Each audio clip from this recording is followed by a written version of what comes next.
Shalom, shalom, peuple de Dieu, vous qui aurez encore une seule fois l'occasion de nous suivre à travers ce message. Et nous allons partager et continuer notre série des enseignements, la loi de la réussite, la loi de l'abondance.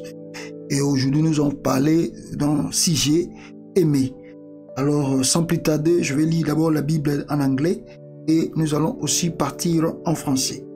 En anglais, la Bible dit ceci, Luc chapitre 11, le verset 1. And it comes to pass that as he was praying, et je vais plus aller sur le verset, n'est-ce pas, 4. La Bible dit ceci, and forgive us our sins, for we also forgive everyone that is indebted to us, and lead us not into temptation, but deliver us from evil. And he said unto them, which of you should have a friend, and should go unto him at midnight, and say unto him, Friend, lend me 3 leaves. For a friend of mine in his journey is coming to me, and I have nothing to set before him. And he from within should answer and say, Trouble me not, the door is now shut, and my children are with me in the bed. I cannot rise and give tea. I say unto you, we will not rise and give him, because he is not his friend, yet because of his importunity, and he will rise and give him as many as he needed.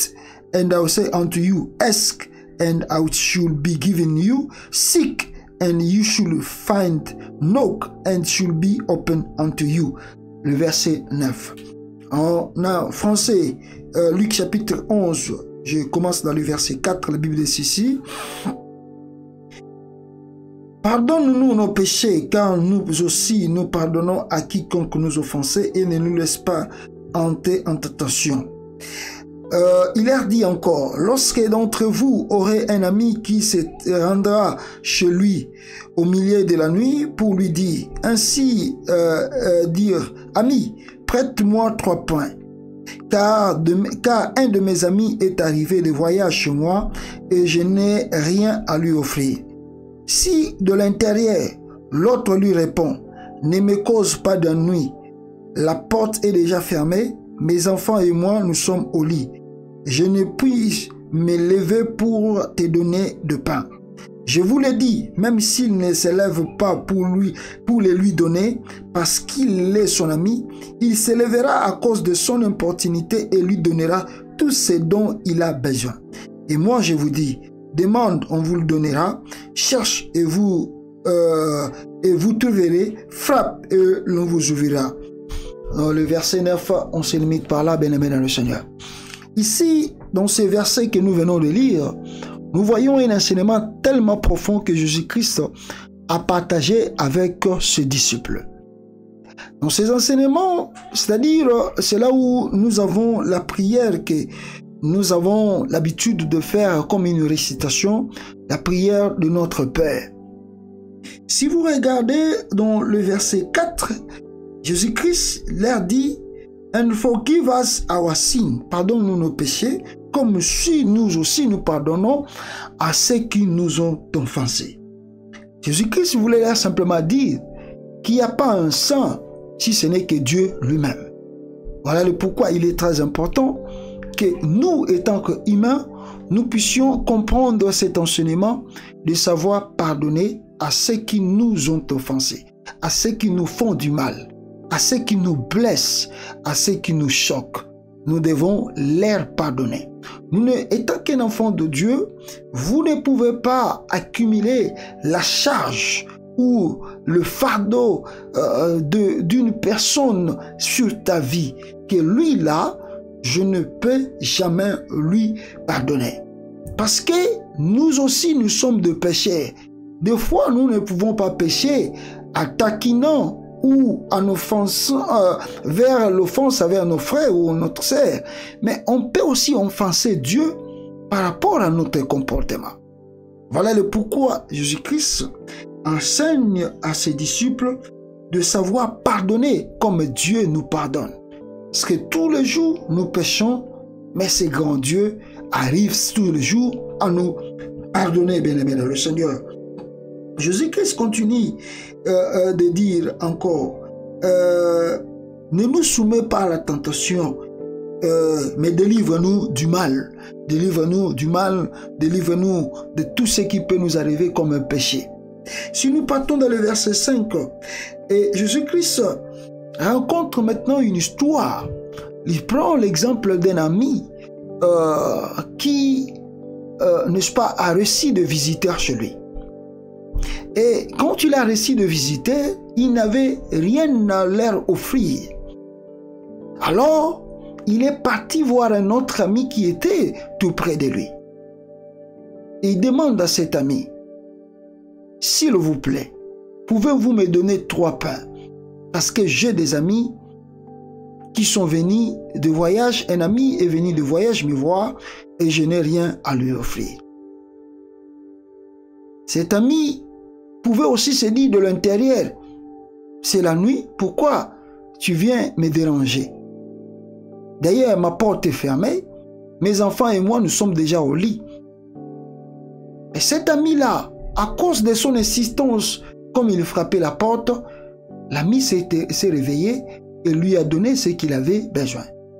Voilà pourquoi dans le verset 9, Jésus-Christ dit, « Demande, il te sera donné, frappe, on t'ouvrira, et cherche, tu trouveras. » C'est un enseignement profond.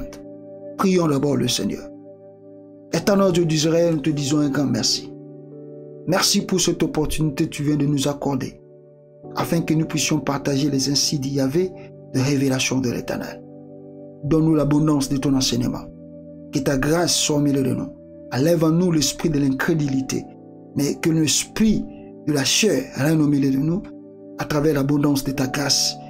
Et que moi aussi je me puisse me taire étant qu'un être humain. Que mes pensées puissent se taire et que les pensées divines puissent parler à ton peuple afin qu'ils reçoivent réellement la bénédiction à travers cet enseignement dans le nom de Jésus. Amen. Bien-aimés, ce qui est très important ici, à travers le parabole de Jésus-Christ, c'est que Jésus voulait dire aux disciples de comprendre une chose,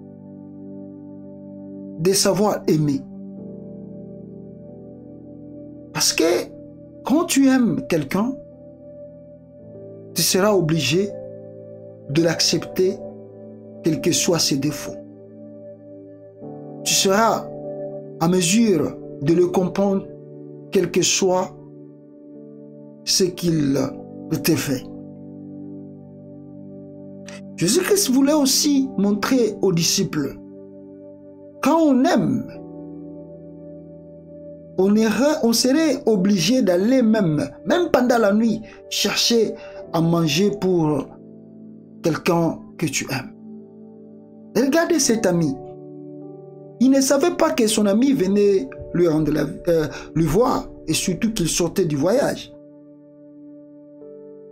L'ami est arrivé pendant la nuit. Et il n'avait rien à lui offrir. Mais cet ami a fait un acte tellement profond. Il s'est déplacé pendant la nuit. Et vous savez que pendant la nuit, il y a beaucoup de choses qui peuvent arriver. On peut t'attraper par des bandits. On peut te déranger. Tu peux faire quelque chose. Il pouvait se dire que non, c'est déjà la nuit. Même si l'ami est arrivé, il peut boire de l'eau. Et puis on dort. Demain, on va voir ce qu'on va faire. Mais il s'est poumonné d'aller vers un autre ami pour voir s'il peut trouver et donner à son ami. Et il a fait cet acte. Il s'est déplacé. L'acte seulement qu'il a posé démontre que non, il avait un amour sincère. Un amour qui ne voulait pas voir son frère souffrir. Un amour qui ne voulait pas voir son ami être enfamé. Il a démontré cet amour en quittant son domicile et d'aller chercher de quoi manger pour son ami. Arrivé aussi dans l'endroit où il est parti, la maison était fermée. C'était au milieu de la nuit. Il pouvait se retourner simplement devant la porte, dire que non, je ne peux pas trop tourmenter cet ami. Il dort déjà. Comme la porte est fermée, je rentre. Oui, après avoir tapé la porte une fois et que l'ami ne se réveillait pas, il pouvait se retourner dire que non, bon, il ne se réveille pas. Je vais aller expliquer à mon ami, là où je suis parti, l'ami dort déjà, on attend demain.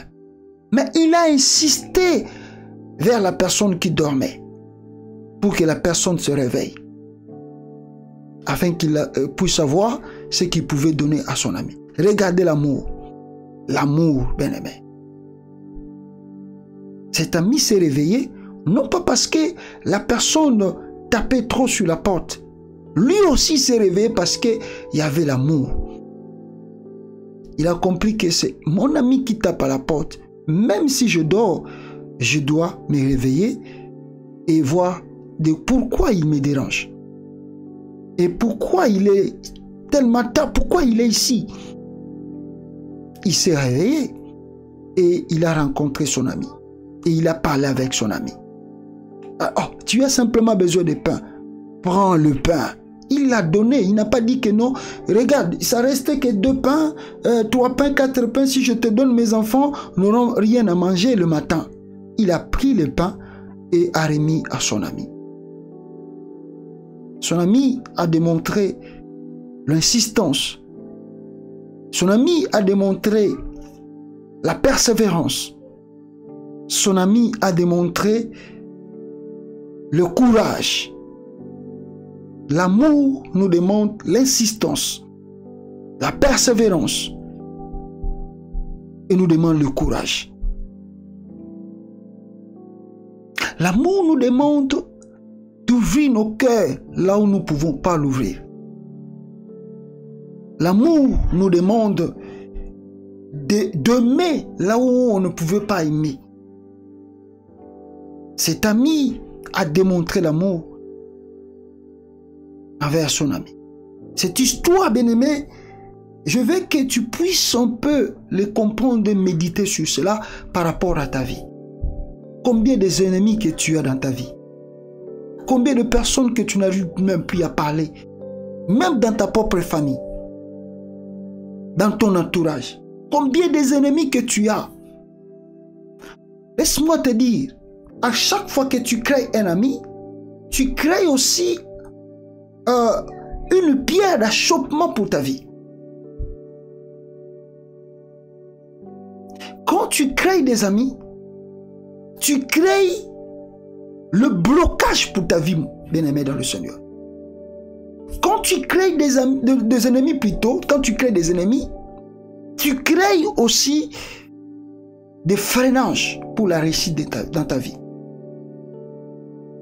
Tu dois avoir ce que, voilà le pourquoi dans le verset 4, la Bible dit, Jésus-Christ dit à ses disciples, priez que Dieu puisse nous pardonner, comme nous aussi, nous pardonnons à ceux qui nous ont offensés.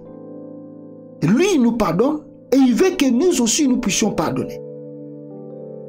Tu ne peux pas garder quelque chose pendant 10 ans dans ton cœur.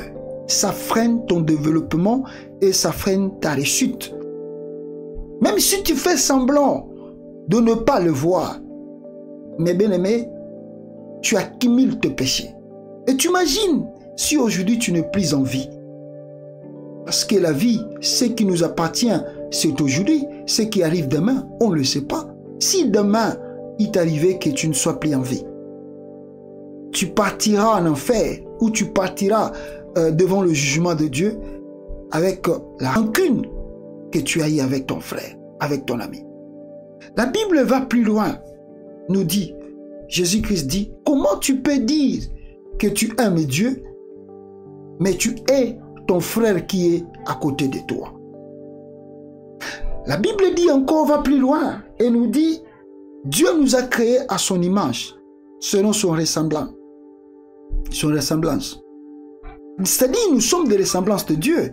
C'est-à-dire, si tu n'aimes pas quelqu'un, cela veut dire que tu n'aimes pas aussi Dieu. Ici, bien-aimé, Je voulais donner un exemple positif parce que quand j'enseigne comme ça, d'autres personnes ne vont pas comprendre un peu. Aimer ne veut pas dire ne pas éviter. Éviter, c'est-à-dire quand quelqu'un est dans le mal et que quelqu'un ne peut pas te faire avancer, il y a des gens qu'on évite, mais on ne dit pas qu'on les aime pas. On les évite. Je peux les aider, mais des fois je peux les éviter afin que ces gens-là ne soient pas aussi un blocage pour ma vie. Mais je ne peux pas dire que je les aime pas. Je les hais. Dieu est amour. Il veut aussi que nous puissions avoir l'amour. Vous savez, je vais te donner un exemple. Il y a des gens qui se plaignent, même sur des réseaux sociaux. Quand tu vois quelqu'un réussir, tu ne veux pas acclamer la personne qui réussit. Mais quand toi tu réussis dans de petites choses, tu veux que les autres puissent célébrer ta victoire et ta réussite. Ça ne se fait pas. La loi de la nature est la loi de la réussite. Si tu veux réussir, tu dois commencer à aimer la réussite des autres. À se poumoner pour que les autres réussissent. C'est là que tu attireras la réussite aussi pour toi. Quand tu aimes, d'autres vont aussi t'aimer. Faites un exemple. Aujourd'hui, je te donne un exemple. Regarde sur ta page. Par exemple, si tu as une page Facebook ou quoi, je ne sais pas, va dans cette page, aime les photos de personnes que tu sais et que tu ne sais pas. Aime les photos de 5 personnes. Tu verras au retour combien de personnes viendront sur ta page et aimeront aussi tes photos. C'est la loi de la nature. La Bible dit, c'est que l'homme sème et il les moissonnera. Quand tu aimes les autres, tu attireras la réussite. Et puis quand tu sèmes, le problème en est, on veut l'automatique. Comme j'ai aimé pour lui, je veux que lui aussi aime pour moi. Non, c'est pas ton problème. Je aime pour celui-là, je reste silencieux, je regarde pas lui, mais je regarde comment Dieu va ouvrir des portes.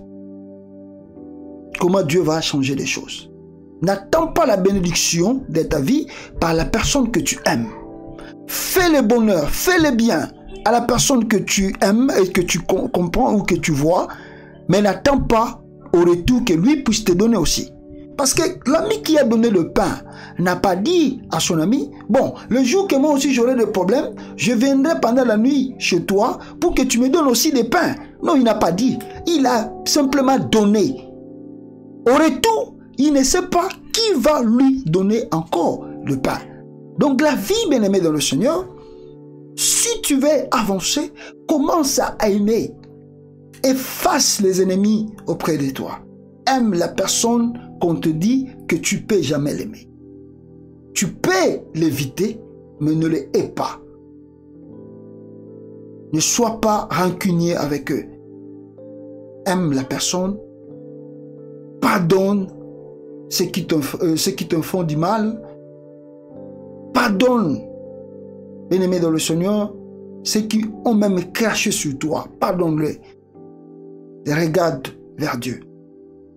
Ouvre ton cœur et aime que les autres puissent réussir. Et tu auras une réussite à ton tour. Aime les autres qui avancent. Dieu va t'ouvrir tes portes afin que toi aussi tu avances. Aime les gens qui sont élevés. Dieu va aussi te faire grâce que tu sois aussi élevé. Quand tu cherches que les autres descendent en bas, quand tu cherches que les autres échouent, Dieu aussi va faire que toi aussi tu puisses échouer. Si tu veux avancer, si tu veux réussir, si tu veux être élevé, commence à regarder ceux qui sont élevés, applaudis leurs élévations. Applaudis leur réussite et tu attires la réussite aussi pour ta vie. Vous savez, Je vais te donner quelque chose et c'est une révélation. La loi qu'on appelle, la loi que j'appelle la loi de la réussite, et surtout la loi que je dis la loi d'aimer, aimer, bien aimé. Vous savez l'aimant, si vous prenez l'aimant dans votre main, allez sur la terre ou le sable, prenez seulement le mât là. Prenez le mât simplement, vous avez le mât dans votre main, mettez cela au-dessus de ce sable-là, vous verrez que l'aimant va attirer des petites pièces. Et ça va coller sur l'aimant. C'est ça la loi que nous appelons la loi de l'attraction. La loi de l'attraction. Ça dit, quand j'aime, j'attire beaucoup des aimes. Je peux aimer 5, mais en retour, il y aura peut-être 5, 15, 20 qui vont aimer ce que je fais. Aime chez les autres et Dieu fera grâce que les autres aussi puissent t'aimer. Aime la réussite des autres, Dieu fera grâce que tu puisses réussir. Donne le pain que tu as aux autres, Dieu fera grâce que beaucoup de personnes puissent te donner. Partage le pain que tu as, Dieu te fera grâce, les autres aussi viendront partager ce qu'ils ont avec toi. Ne sois jamais fermé. Les gens qui ne réussissent pas, ce sont des gens qui sont fermés entre eux. Sois ouvert. Enlève la peur. Tu n'es pas appelé à avoir la peur. C'est le diable. C'est le diable. Voilà le pourquoi dans le verset 9, Jésus-Christ dit, celui qui frappe, j'ouvrirai. Celui qui ne pas demande, je lui donnerai. Et celui qui cherche, il va trouver. Si tu cherches, tu trouveras. Si tu demandes, Dieu va te donner. Mais Dieu ne descendra pas du ciel pour te les donner. Il passera peut-être devant les hommes afin que tu puisses l'avoir. Dieu, quand tu demandes Dieu, je frappe, Dieu t'enverra seulement une personne. Peut-être tu le connais, peut-être tu ne le connais pas, qui t'ouvrira la porte afin que tu puisses avoir la lumière de ce que tu cherches. Tout est entre tes mains. Ouvre-toi, bien-aimé. Je te dis, cette loi de l'attraction, c'est ce que je dis, même aimer. Commence simplement à aimer les autres. Et tu verras comment beaucoup de personnes vont t'aimer. Et tu verras combien de personnes vont t'aimer. Que mon Dieu te bénisse abondamment et passe de bons week-ends et que la grâce de l'Éternel soit ton partage avec ta famille. Dans le nom de Jésus, prions. Éternel Dieu, nous te disons un grand merci. Merci pour cet enseignement. Laisse que cela soit un enseignement abondant dans le cœur de ton peuple. Et que tout ce que le diable a voulu freiner dans nos vies, Seigneur, nous les mettons de côté au nom de Jésus-Christ. Que la réussite soit notre partage. Donne-nous un cœur d'aimer, de pardonner, afin que nous aussi, nous puissions avoir au retour beaucoup d'aimes et beaucoup d'ouverture pour la gloire de ton nom. Nous attirons la loi de l'attraction d'aimer afin que cela soit aussi au retour dans nos vies. Et que tout ce que l'ennemi plante et veut planter dans nos cœurs afin que nous ne pouvions pas pardonner, Seigneur, nous ôtons cela au nom puissant de Jésus-Christ de Nazareth. Que la force et la puissance et l'amour du Saint-Esprit manifestent dans nos cœurs. Et donne-nous la force d'aller rencontrer nos ennemis et de leur dire, je t'ai pardonné. Pardonne-moi aussi de l'avoir fait par ignorance. Au nom de Jésus-Christ. Amen. Amen. Soyez bénis.